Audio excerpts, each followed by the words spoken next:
Bonjour à tous, bienvenue dans ce webinaire consacré aux assujettis mixtes à la TVA et aux nouvelles obligations qui sont imposées à partir déjà de l'année passée, mais surtout à partir de cette année-ci. Alors pourquoi avons-nous appelé ce webinaire les assujettis mixtes à la TVA dans le collimateur du fisc? Bien tout simplement parce que c'est le ministre des Finances lui-même qui a annoncé qu'une des 3 priorités en vue d'augmenter les recettes fiscales de l'État était bien de contrôler plus en détail et de façon plus approfondie les assujettis mixtes à la TVA. Ça veut dire que on se trouve en fait dans un monde où, à l'avenir, on doit s'attendre à plus de contrôles dans ce domaine et des contrôles plus approfondis et spécifiques. Et cette volonté de l'administration et du ministre des Finances est déjà traduite par 2 évolutions législatives. La première, en fin 2022, visait spécifiquement les assujettis qui appliquent une méthode de déduction basée sur l'affectation réelle et qui impose, d'une part, de notifier l'application de l'affectation réelle et, en 2024, de communiquer des informations par rapport à cette méthode. Fin 2023, le gouvernement a aussi voté une loi visant à obliger les assujettis qui appliquent le prorata général à notifier ces opérations à l'administration et à communiquer des pourcentages du prorata via Intervat. Alors évidemment, on va revenir bien en détail sur ces nouvelles obligations durant cette présentation. Mais d'abord, qu'est-ce que fondamentalement ça peut changer pour vous? Eh bien, vous devrez aujourd'hui fournir des informations à l'administration qui seront utilisées demain pour vous contrôler. Et donc, il est évidemment très important de réfléchir aux informations qu'on va transmettre et d'avoir une évaluation critique de votre méthode de déduction de la TVA. Ça implique évidemment d'examiner votre méthode et on va voir quelles sont les étapes à prendre pour le faire lors de cette présentation.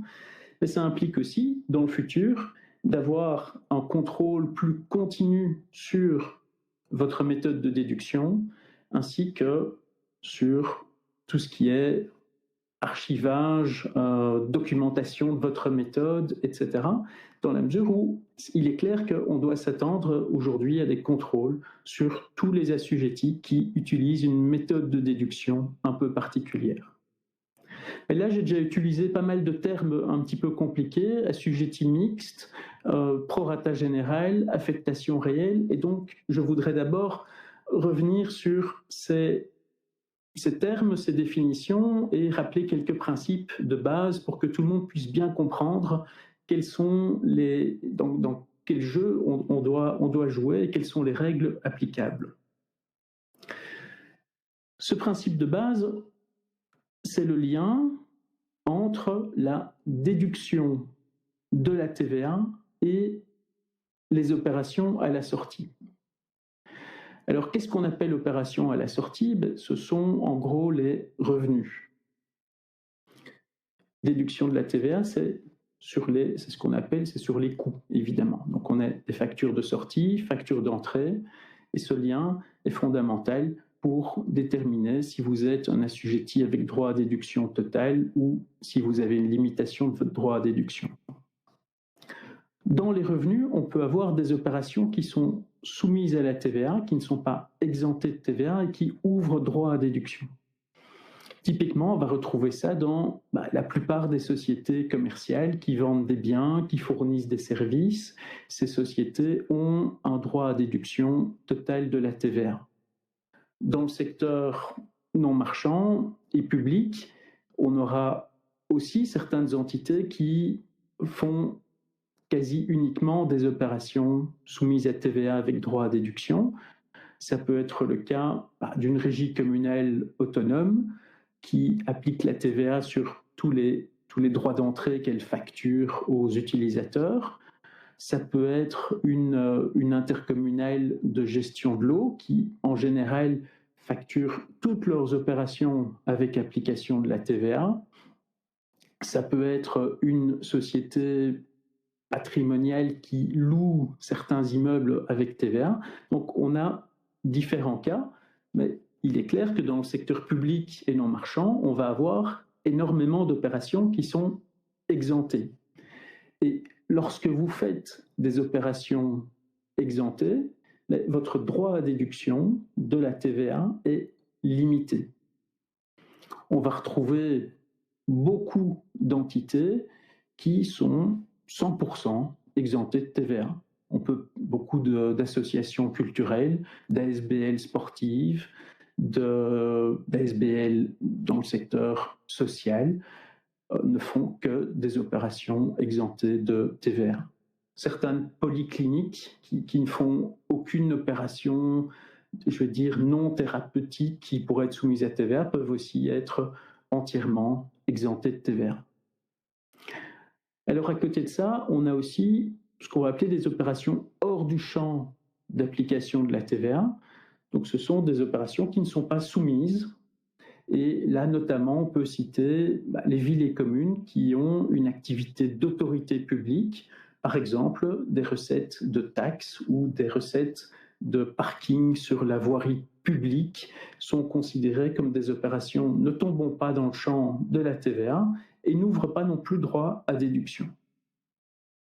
Alors quand je parle de revenus, c'est évidemment quelque chose qu'on peut calculer puisque ça va rentrer dans la comptabilité, mais attention, dans le secteur non marchand et public, on va aussi souvent faire des opérations à titre gratuit, c'est-à-dire pour lesquelles on ne facture rien. Et ces opérations-là, on va aussi les considérer comme hors du champ d'application de la TVA parce qu'elles ne rapportent aucun revenu et elles n'ouvrent aussi aucun droit à déduction de la TVA. Donc on va pouvoir trouver des entités qui peuvent peut-être déduire 100% de la TVA, d'autres qui ne peuvent pas déduire du tout de TVA, mais dans la majorité des cas, on va se trouver face à des sociétés, ASBL, entités publiques, qui font un peu des deux, et donc qui ont un droit à déduction partiel, qui peuvent déduire une partie de la TVA sur leurs activités. Et lorsque je fais ça, je me retrouve avec une méthode que je vais devoir déterminer pour calculer le montant de TVA que je vais pouvoir déduire. Et en Belgique, et sur base de la directive européenne, j'ai la possibilité d'utiliser deux options. La première, c'est le prorata général. Prorata général, il faut voir que c'est la méthode standard, la méthode de base, qui doit normalement être utilisée par tous les assujettis qui ont un droit à déduction limité. Alors c'est la méthode aussi qui est la plus simple, parce qu'elle est mathématique, elle se calcule sur base d'une fraction, une fraction pour laquelle on va prendre au numérateur le chiffre d'affaires soumis à TVA, donc toutes les opérations qui ouvrent droit à déduction, et au dénominateur l'ensemble du chiffre d'affaires, opérations soumises à TVA ouvrant droit à déduction, plus les opérations exemptées de TVA. Et ça nous donne un pourcentage qu'on va appliquer sur toutes les factures. C'est un pourcentage qu'on calcule de façon annuelle sur une année calendrier. On prend les revenus de janvier à décembre et on calcule ce pourcentage qu'on va alors pouvoir appliquer à l'ensemble des coûts. Attention, pour faire ce calcul, on ne prend pas en compte les subsides de fonctionnement, ni les dividendes. Donc ici, on a une méthode simple, Et à côté de ça, on a aussi le choix d'utiliser une autre méthode qu'on appelle l'affectation réelle. Alors l'affectation réelle, c'est une méthode qui est un petit peu plus compliquée parce qu'on va sectoriser les activités. On va identifier toutes les activités pour lesquelles on peut déduire la TVA, les activités pour lesquelles on ne peut pas déduire la TVA, et à côté de ça, on va normalement aussi avoir toute une série de coûts pour lesquels on ne peut pas allouer directement à l'une ou l'autre activité. Donc, pour appliquer cette méthode d'affectation réelle, je vais devoir avoir une comptabilité analytique qui va me permettre d'identifier les coûts qui sont directement liés à mes activités qui me donnent droit à déduction, mes coûts qui sont directement liés aux activités qui ne me donnent pas droit à déduction de la TVA, et les coûts que je ne peux pas allouer, qui sont des coûts mixtes, les frais généraux, comme on les appelle souvent, pour lesquels je vais appliquer ce qu'on appelle un prorata spécial.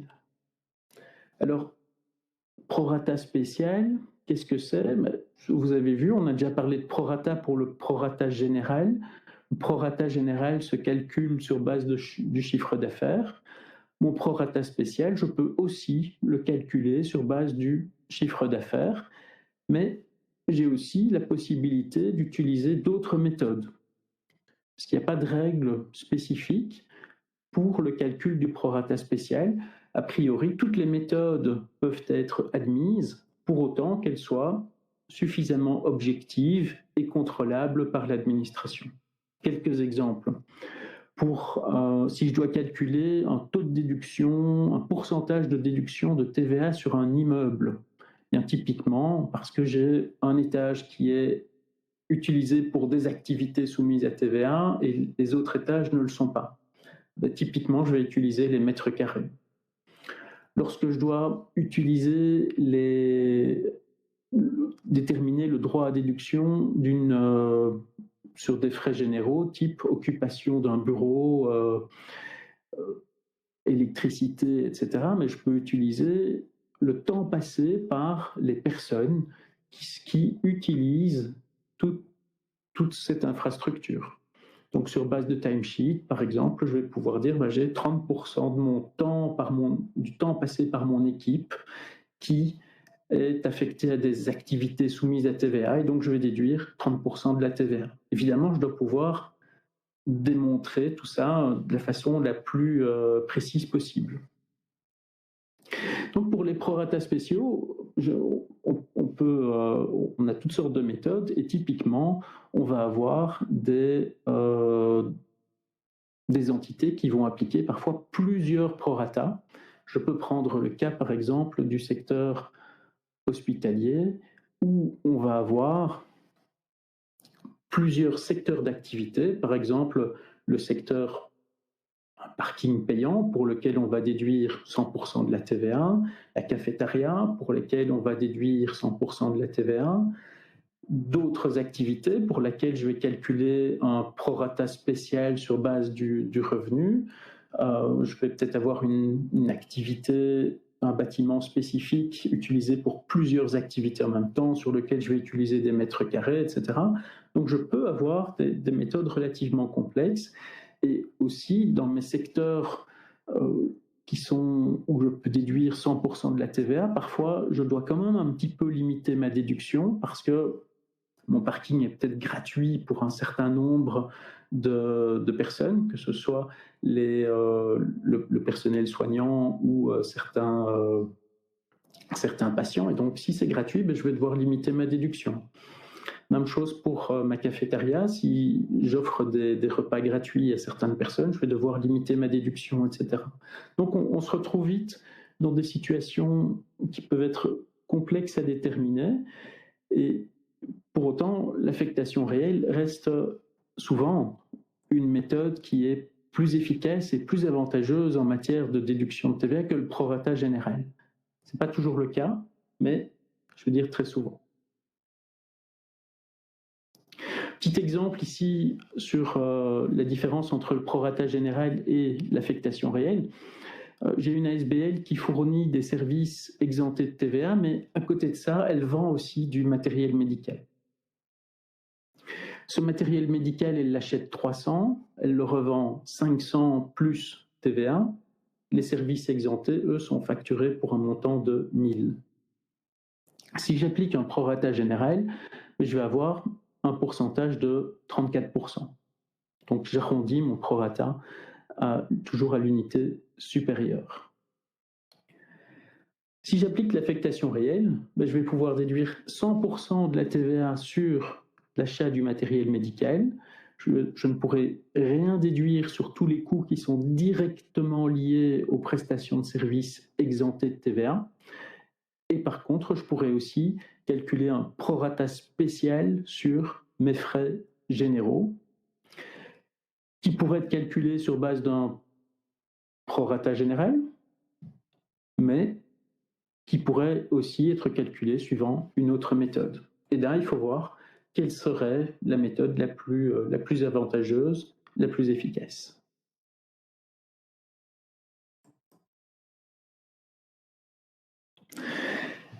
Alors, lors des différentes revues que nous avons pu faire et que j'ai pu faire tant dans le secteur public non marchand que dans les entreprises classiques, on retrouve une certaine typologie d'erreurs qui reviennent de façon assez systématique sur cette application, soit du prorata général, soit de l'affectation réelle.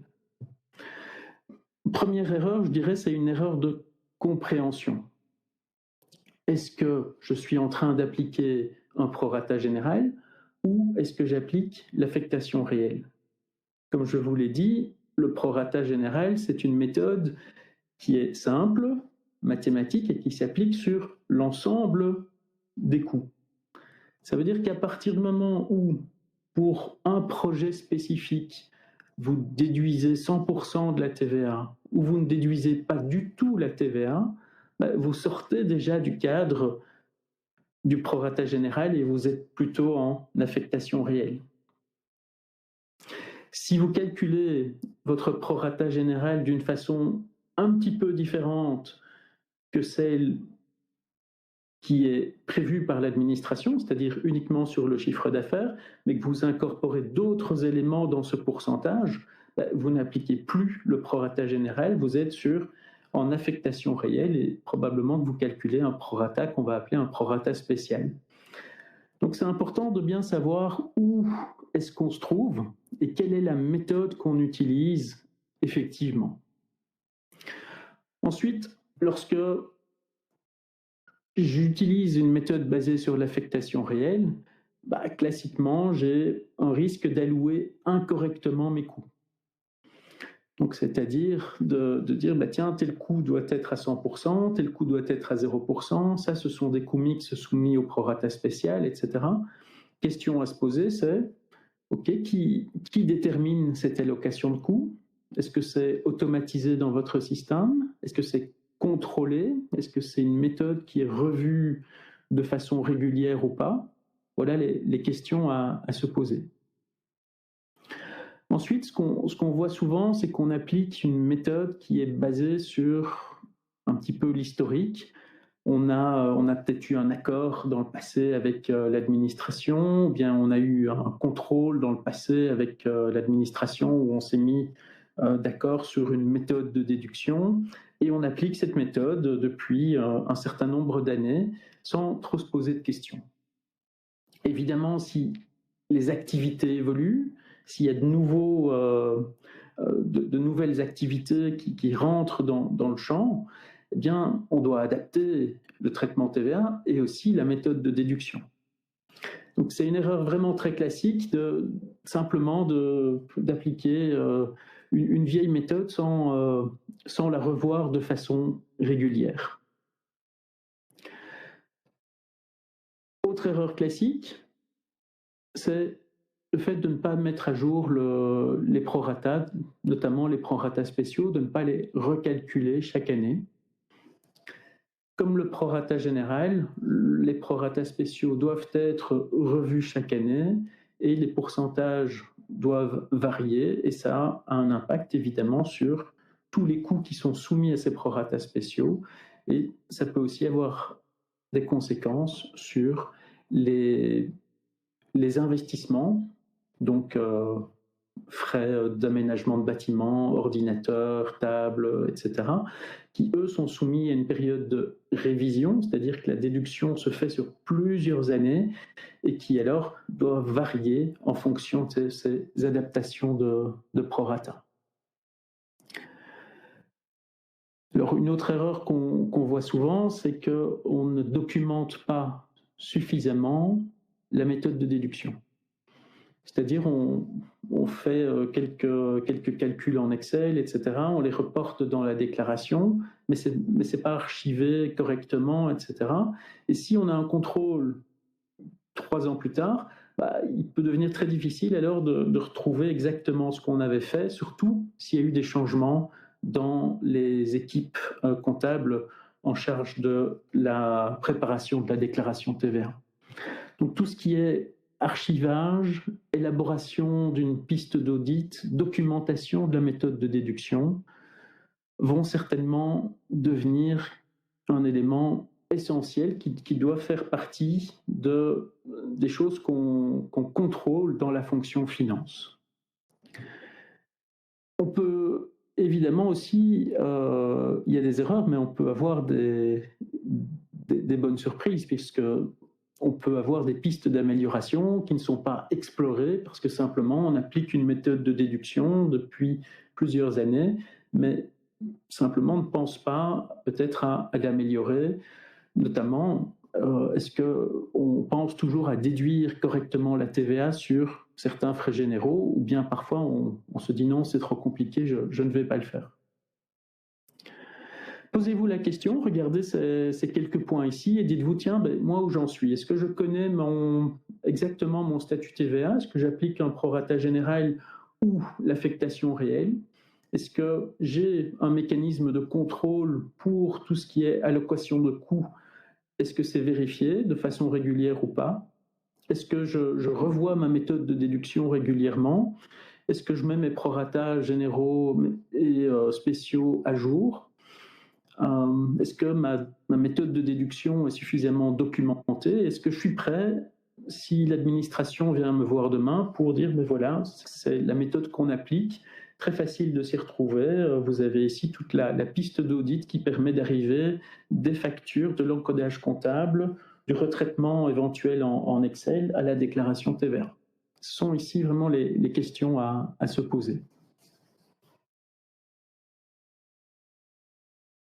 Donc voilà, ici j'ai repris de façon générale et rapide les concepts importants et les problématiques qui peuvent se poser. Maintenant, rentrons dans le vif du sujet et sur qu'est-ce qui change à partir de cette année principalement. Et commençons par l'affectation réelle.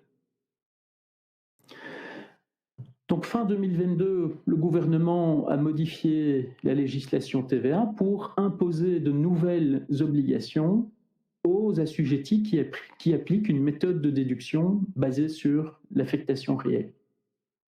Avant 2023, pour appliquer l'affectation réelle, on devait obtenir un accord préalable de l'administration de la TVA et on pouvait à ce moment-là appliquer l'affectation réelle. À partir du 1er janvier 2023 et donc de maintenant, il faut simplement notifier le fait qu'on applique l'affectation réelle.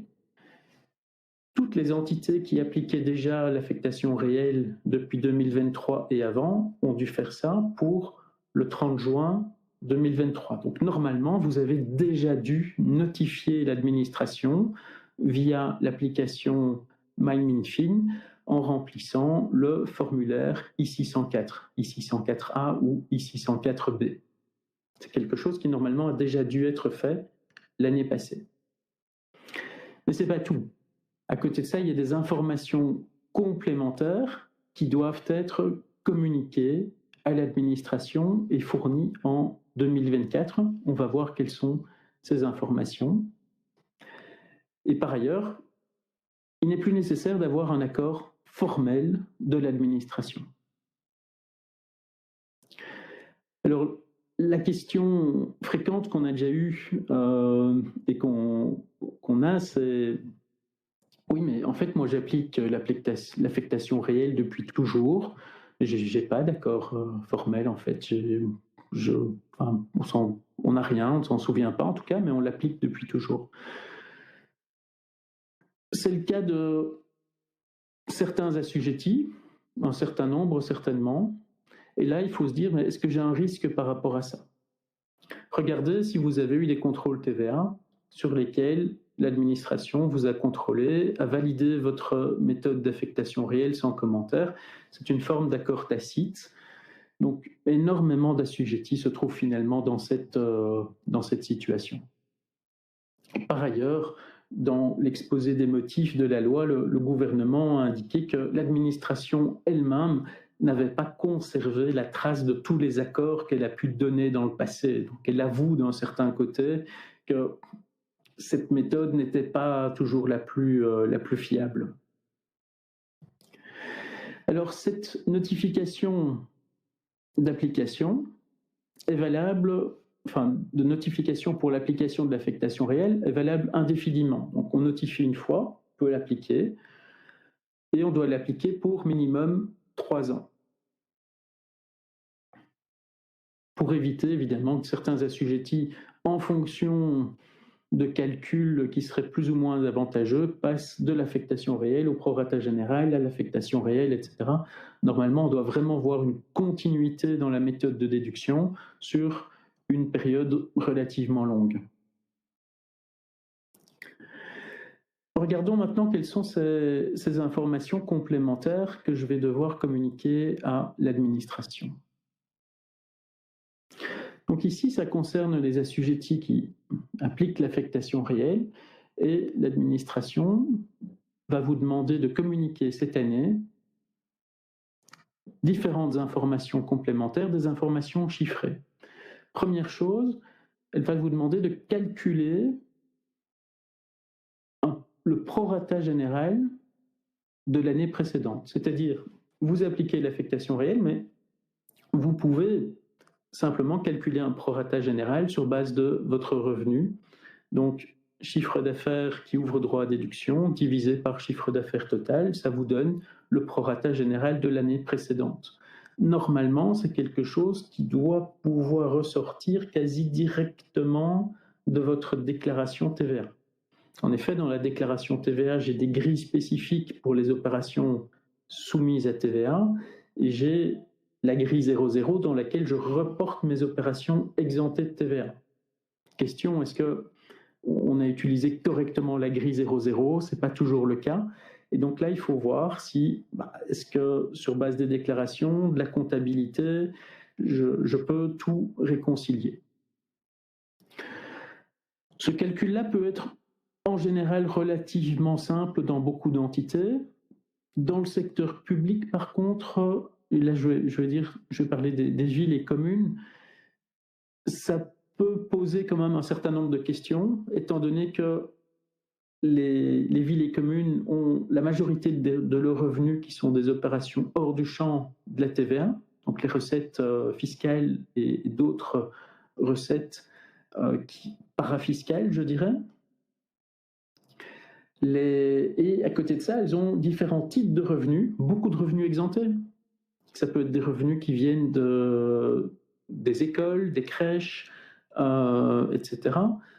Maisons de repos, qui peuvent aussi se trouver dans le CPS. Mais on a énormément de revenus qui sont exemptés de TVA, ou des revenus de location immobilière exemptés, de location résidentielle. Et certains revenus qui peuvent être soumis à TVA, comme ça peut être l'exploitation d'un parking payant, ça peut être l'exploitation d'une cafétéria qui ne bénéficie pas d'une exemption de TVA. Donc il y a toutes sortes de revenus qui peuvent être soumis à TVA au sein des villes et communes, avec des règles évidemment particulières. Et là, il faut essayer de déterminer comment je vais calculer ce prorata. Je ne m'attends pas évidemment à ce que l'administration soit extrêmement agressive par rapport à ces calculs, étant donné que l'administration elle-même pêche pour pouvoir déterminer ce qui est exactement une activité d'autorité publique et une activité exemptée.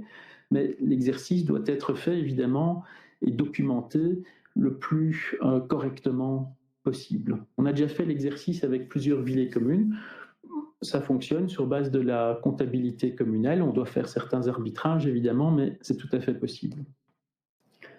Autre information qu'il faudra communiquer, c'est le pourcentage de TVA pour laquelle on applique un droit à déduction à 100%, le pourcentage de TVA pour laquelle j'applique un droit à déduction à 0%, et le pourcentage de TVA pour laquelle j'applique un prorata spécial.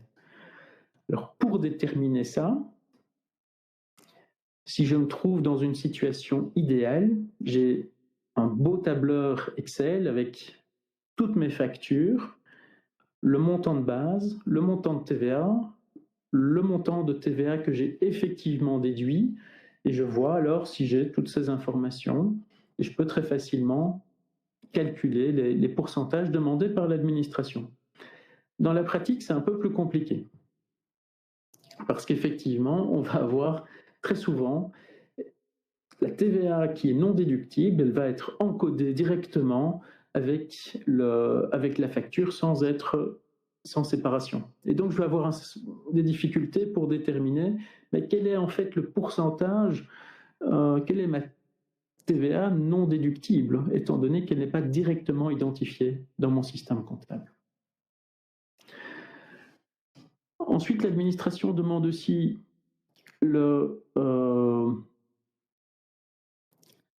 les prorata spéciaux et le résultat global de leur application. Ce n'est pas extrêmement clair là exactement ce qu'elle demande par le résultat global de leur application.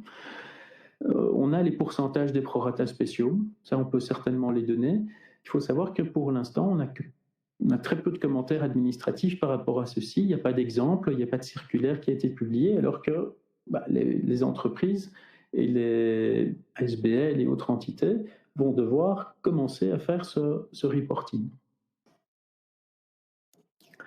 Concrètement, comment est-ce qu'on peut approcher ça? C'est comme ça que nous l'approchons en général pour pouvoir arriver le plus rapidement possible au résultat.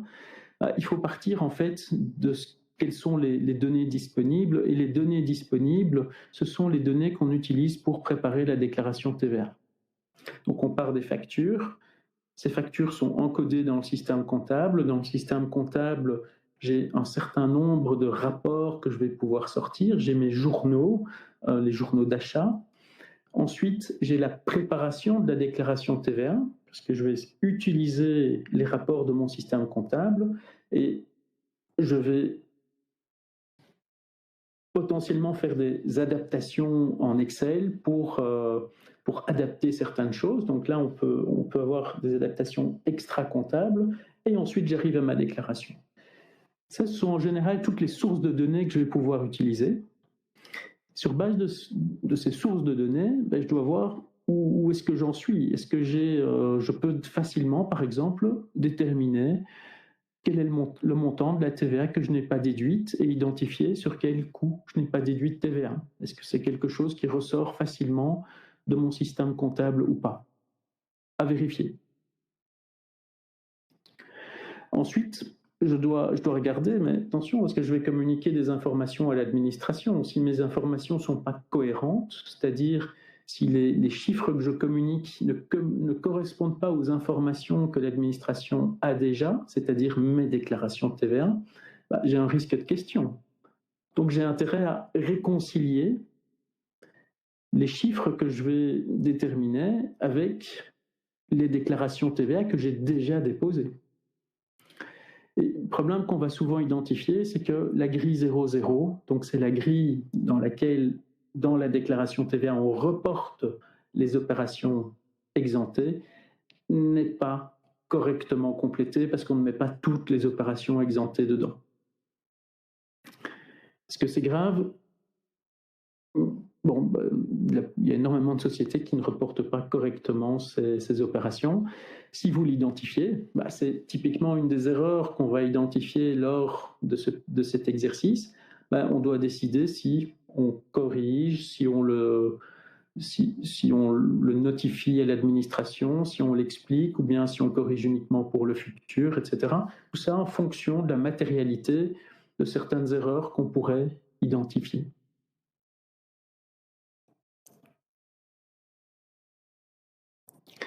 Donc typiquement, le simple calcul de ces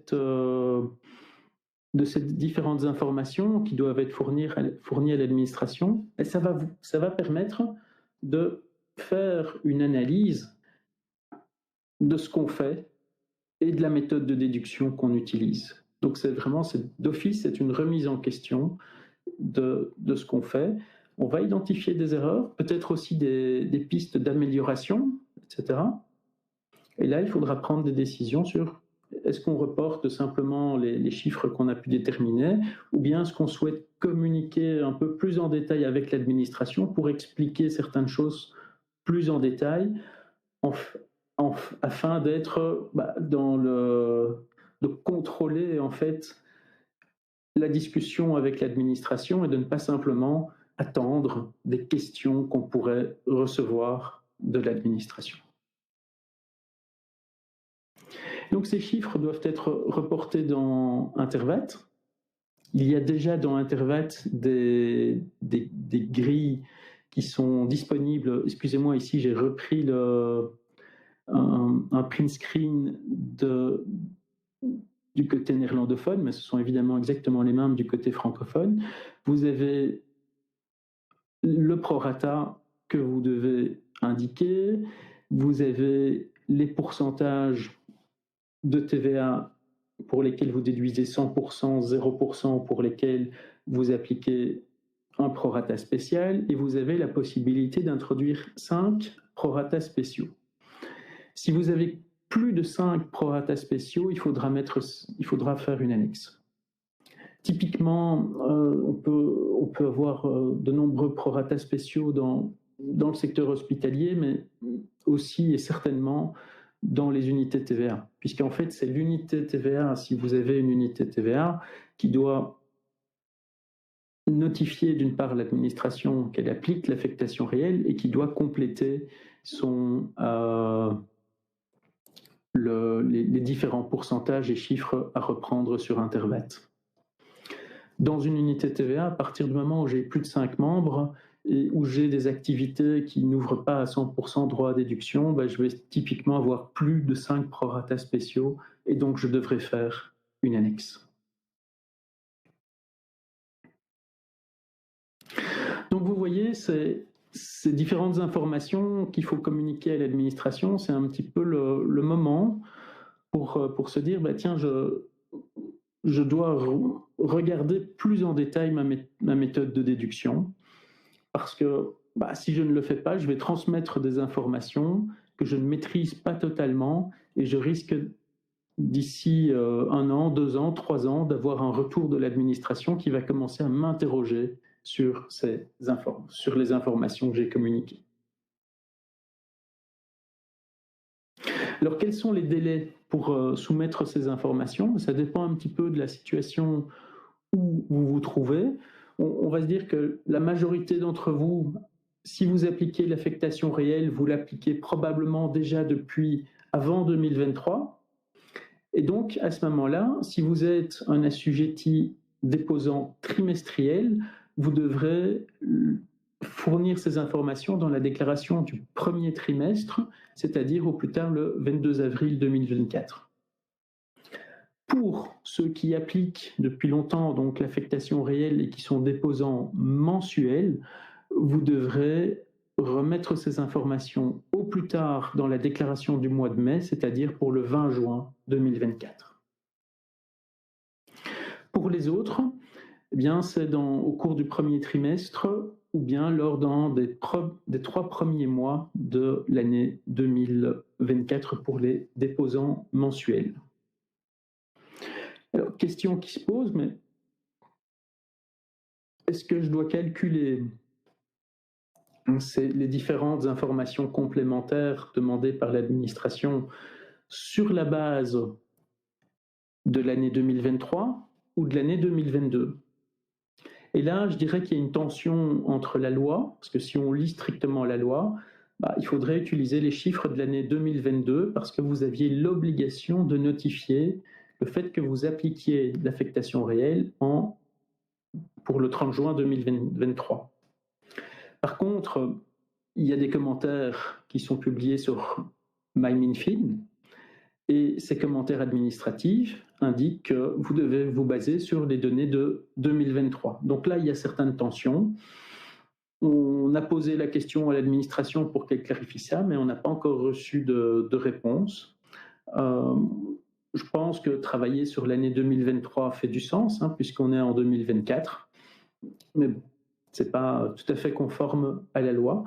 Autre chose, ces informations complémentaires, est-ce que je vais devoir les fournir de façon unique, c'est-à-dire uniquement la première année, donc pour la plupart des entités en 2024, ou bien est-ce que je vais devoir fournir ces informations chaque année? Si on lit la loi, elles ne doivent être fournies qu'une seule fois, mais là aussi, les commentaires administratifs semblent clairement dire qu'ils devront être fournis de façon annuelle. On s'attend forcément à une légère modification de la loi pour rendre ce reporting annuel, ce qui serait logique dans un certain sens.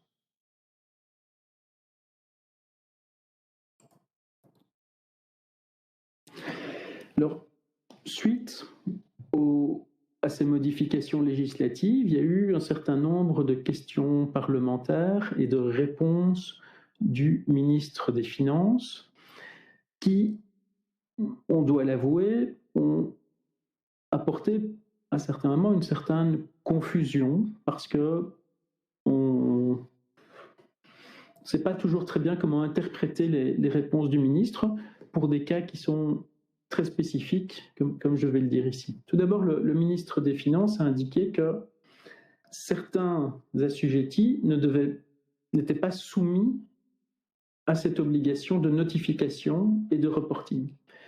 Il s'agit notamment des assujettis partiels à la TVA, à moins que sur un assujetti partiel est un assujetti qui fait des opérations soumises à la TVA et des opérations hors du champ d'application de la TVA. Et donc le ministre nous dit qu'un assujetti partiel, a priori, ne doit pas notifier l'administration pour autant qu'il n'effectue à la fois que des opérations exonérées ou que des opérations taxées, c'est-à-dire qu'il n'y a pas de calcul de prorata à faire dans son secteur qui est qui est dans le champ de la TVA. C'est pas évident de trouver un exemple concret qui tombe exactement dans cette définition, mais je vais prendre l'exemple des villes et communes. Dans la toute grande majorité des cas, les villes et communes ont des activités qui sont hors champ, taxes, etc., des activités dans le champ, qui sont, par exemple, l'exploitation d'un parking payant fermé, pas sur la voirie publique, ou encore beaucoup d'opérations exemptées, qui sont les revenus qui viennent des crèches, etc., etc. Et donc, dans quasi toutes les situations, une ville et commune sera un assujetti partiel, mais qui, pour ses activités dans le champ de la TVA, sera quand même un assujetti mixte et donc devra normalement se soumettre à l'obligation de notifier l'administration de la TVA et de faire ce reporting spécifique. C'est analysé au cas par cas, évidemment, puisqu'on le sait, le statut TVA des autorités publiques est complexe, avec des tolérances particulières si on a des secteurs d'activité qui génèrent moins de 25 000 € de revenus. Et donc, c'est à revoir et c'est un exercice que vous avez peut-être déjà fait dans le passé. Cartographier vos activités, identifier votre méthode de déduction pour voir exactement où vous vous trouvez par rapport à ces obligations de reporting. À côté de ça, on a les assujettis mixtes qui appliquent le prorata général et qui effectuent occasionnellement certaines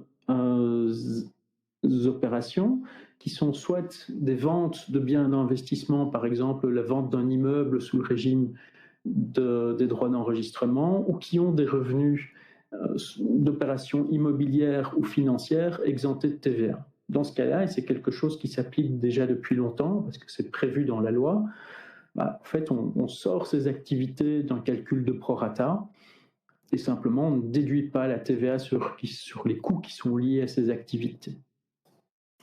Le ministre a rajouté que les assujettis ordinaires à la TVA, donc ceux qui déduisent 100% de la TVA, mais qui effectuent occasionnellement ces opérations, eux aussi échappent à l'obligation de notification. Le problème, c'est qu'on n'a pas en fait une définition claire de ce que c'est une activité occasionnelle. C'est pas dans la loi. Il y a des commentaires administratifs, mais qui se contredisent parfois, et notamment, encore dans une question parlementaire toute récente, le ministre des Finances a indiqué, par exemple, que l'activité de location immobilière, donc qui prévoit, qui génère des revenus continus de loyers qui sont exemptés de TVA, on ne peut pas le considérer comme une activité occasionnelle. Et ça, c'est un peu contraire à la pratique qui était communément admise dans le passé. Et donc, clairement, il y a certaines frictions là, et un besoin de commentaires complémentaires et de clarification. Évidemment, vous voyez que ça ne touche que des cas extrêmement spécifiques, mais si vous êtes concerné, évidemment, on peut vous aider pour répondre à ces questions. Le ministre a aussi ajouté que l'administration devra adopter une approche souple si certains assujettis qui se trouvent dans ces situations font une notification tardive, c'est-à-dire que le ministre admet que certains éléments ne sont pas tout à fait clairs et que donc l'administration devra prendre une approche plutôt tolérante par rapport à ça. Et c'est ce qu'on a déjà pu voir en pratique, effectivement, que l'administration a accepté qu'on notifie plus tard que le 30 juin 2023 parce qu'il y a des choses qui n'étaient pas claires, etc. Si vous êtes encore dans cette situation et que vous pensez qu'il y a un risque que vous auriez dû notifier l'administration, mais que vous ne l'avez pas encore fait, évidemment, ici, il faut prendre action, réfléchir à comment le faire, comment approcher l'administration, etc.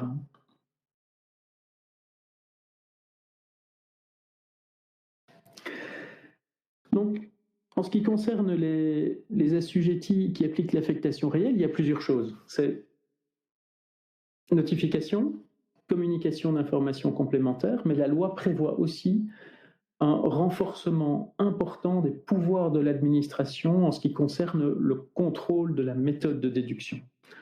En effet, aujourd'hui, vous devez notifier à l'administration que vous appliquez l'affectation réelle.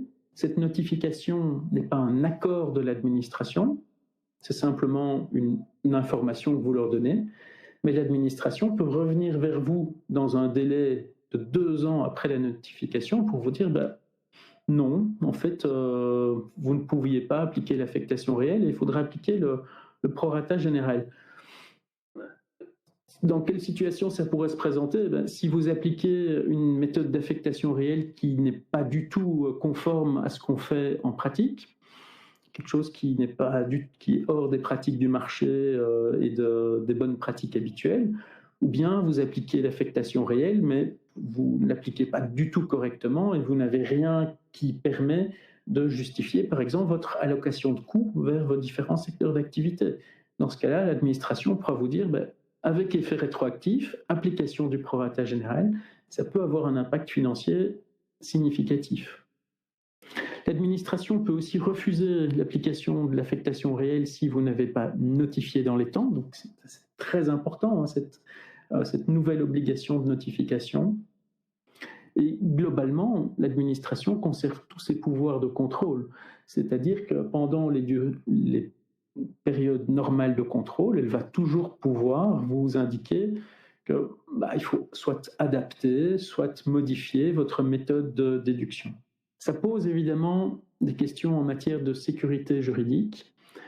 Et donc, Si vous avez une méthode de déduction particulièrement complexe, comme on peut le retrouver par exemple dans le secteur hospitalier, soit vous avez déjà eu des accords avec l'administration et là, c'est en fait, vous continuez à travailler sur base de ces accords, mais si vous n'en avez pas ou s'il y a des choses qui sont modifiées, il peut être utile de demander un accord spécifique sur une méthode de déduction à l'administration. C'est quelque chose qu'on fait de façon régulière, je dirais, dans le secteur non marchand, dans le secteur public et aussi pour les sociétés classiques, simplement pour sécuriser la méthode de déduction qu'on utilise.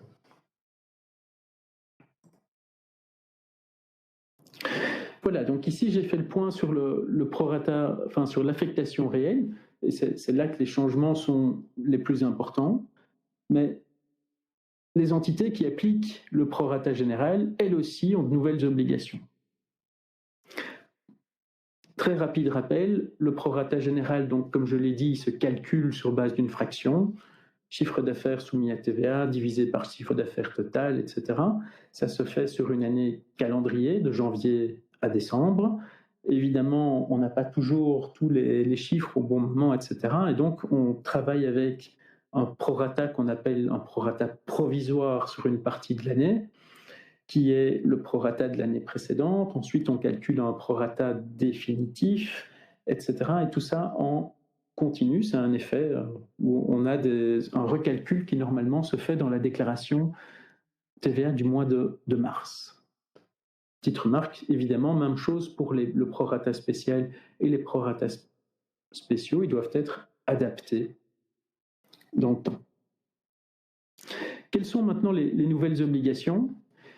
C'est plus simple pour le prorata, pour les entités qui appliquent le prorata général. Il faudra simplement notifier l'administration avant le 1er juillet 2024 via le formulaire I604A ou I604B. Si vous changez et que vous passez au prorata général, là aussi, il faudra passer par un formulaire I604A ou 604B en fonction des circonstances. Et donc, il faudra toujours notifier l'administration avant de pouvoir appliquer le prorata général.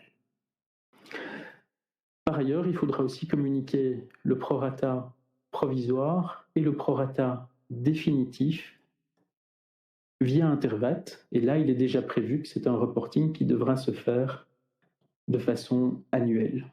La plupart des entités, généralement, communiquaient déjà en annexe un recalcul du prorata général via Intervat, mais ici, ça devient quelque chose de tout à fait officiel. Donc voilà, ici, j'ai dressé brièvement les obligations, ces nouvelles obligations qui touchent tant les assujettis qui appliquent l'affectation réelle que le prorata général. Alors, je vais un petit peu me répéter, mais évidemment, quelles sont les conséquences les plus importantes ? C'est qu'on doit s'attendre à des contrôles plus accrus sur les méthodes de déduction.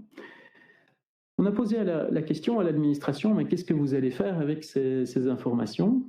Ils nous ont dit non, on ne peut pas vous répondre, c'est notre cuisine interne.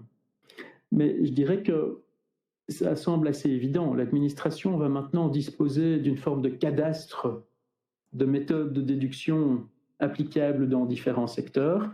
Et ça peut, par exemple, permettre à l'administration de se dire « Tiens, mais voyons un petit peu s'il y a des différences fondamentales entre les méthodes de déduction utilisées dans les grands hôpitaux, en Flandre, en Wallonie et à Bruxelles. » Même chose pour le secteur social, etc., etc.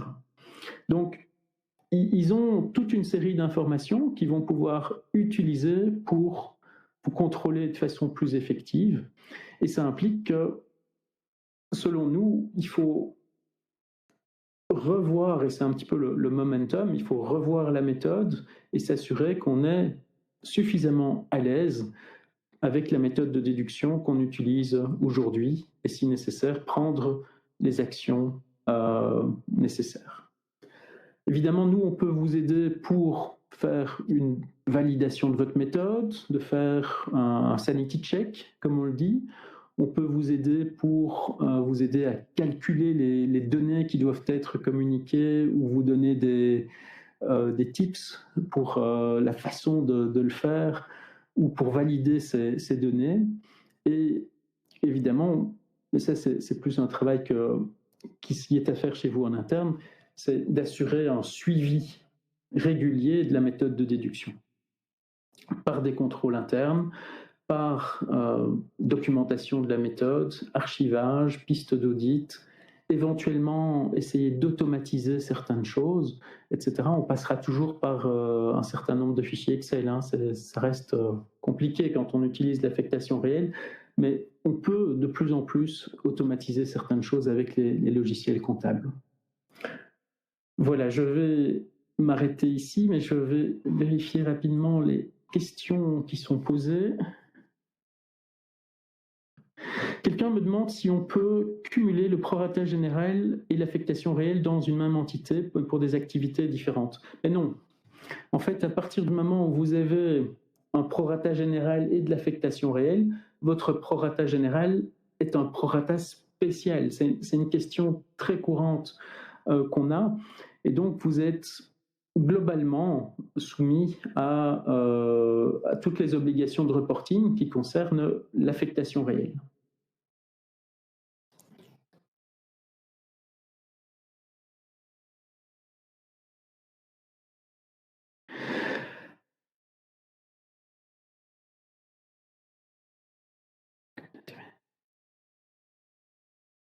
J'ai des questions qui demandent comment faire le calcul du pourcentage de TVA déductible, non déductible, sur des coûts pour lesquels la TVA n'est pas, ou 100%, n'est pas entièrement déductible. J'ai pas une réponse directe par rapport à ça. On a déjà fait l'exercice dans plusieurs entités. Il faut voir quelles sont les données disponibles dans le système comptable et voir comment faire pour ne pas devoir repasser facture par facture, c'est-à-dire automatiser le calcul, si possible, par compte qu'on va trouver dans la comptabilité, et peut-être faire certains arbitrages si on n'arrive pas à avoir quelque chose qui est 100% correct.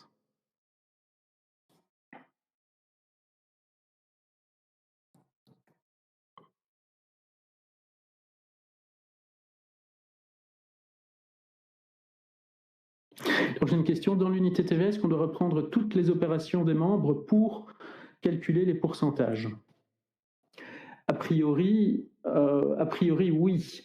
Et c'est là que, évidemment, pour les unités TVA, on rentre dans des situations qui sont un petit peu ubuesques parce que ça ne servirait pas à grand-chose de fournir toutes ces informations. Et là, je crois que ça doit être examiné vraiment au cas par cas et éventuellement passer par plutôt une annexe qu'on communiquerait à l'administration, parce que sinon, vous allez devoir déterminer des différents... enfin, vous allez devoir combiner des pourcentages qui viennent de différentes entités, etc. Est-ce que c'est vraiment ça le but de l'administration? J'en suis pas sûr. Et voilà, je vais m'arrêter là. Comme je l'ai dit, on vous communiquera les slides, l'enregistrement de la présentation. J'ai pas eu le temps, malheureusement, de passer sur certains slides spécifiques qui donnent des exemples pour le secteur public, secteur hospitalier, aussi parler de la problématique des subsides qui, à mon sens, va devenir un élément très important dans le futur sur l'impact du droit à déduction que peuvent avoir certains subsides, puisqu'on voit l'administration qui commence à s'y intéresser de plus en plus, mais on pourra revenir là-dessus. Je pense notamment qu'on organise aussi un autre webinaire sur le secteur non marchand en général, auquel nous vous inviterons. Je vous remercie de votre participation. Pour les questions auxquelles je n'ai pas pu répondre, mais je reviendrai vers vous par mail ou en vous donnant un petit coup de fil. Merci à vous.